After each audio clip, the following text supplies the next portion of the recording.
So, Dolphin fans, here we are. We find ourselves in a place that has not been kind to us for decades around here. The proverbial having our own destiny in our own hands position is upon us once again. Now, depending on how long you've been a Dolphin fan, or more specifically, how old you are, hearing the words win and get in can cause anything from an eye roll to a full on conniption fit. Now, yes, I know.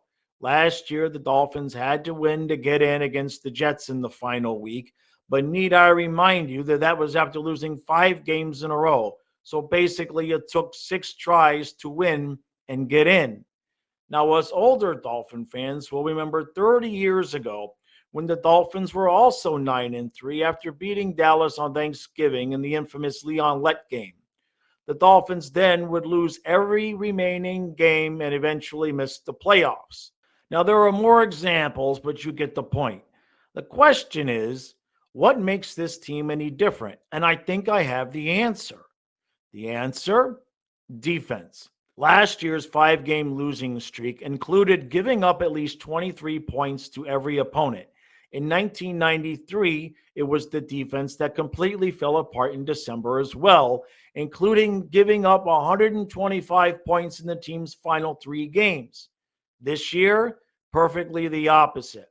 After starting the year off by making us all a little bit queasy about the defense, Vic Fangio has the unit running like a finely tuned engine with just a couple of random knocks and pings here or there.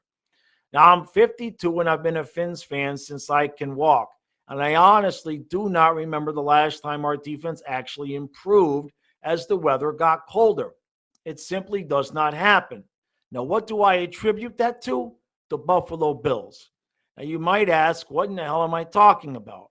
Remember last year when the Bills bitched and moaned and groaned about how unfair it was that the stadium has the Dolphins in the shade while scorching the visiting team in the sun? And now remember how we started this season, with the league supposedly not paying any attention to the Bills moaning and groaning, while starting the Dolphins off with 3 of 4 on the road instead of a bunch of 1 p.m. starts against division opponents at home like we normally get. Well, the one game we played in the September Miami Heat was the 70-20 destruction of the Denver Broncos as they melted just like we knew they would. Now, Miami is benefiting late in the season simply because they avoided playing another 2 games in that September Heat.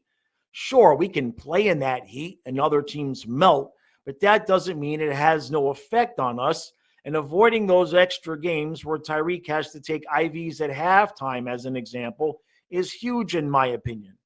Sure, the team gelling with what Fangio wants is playing a role as well. But after watching us melt in December for basically 40-plus seasons, I find it more than coincidental that as soon as we reduced the number of home September starts by 75%, now all of a sudden the team is peaking late in the season instead of tanking. So thank you, Buffalo Bills fans and media. Very much appreciated.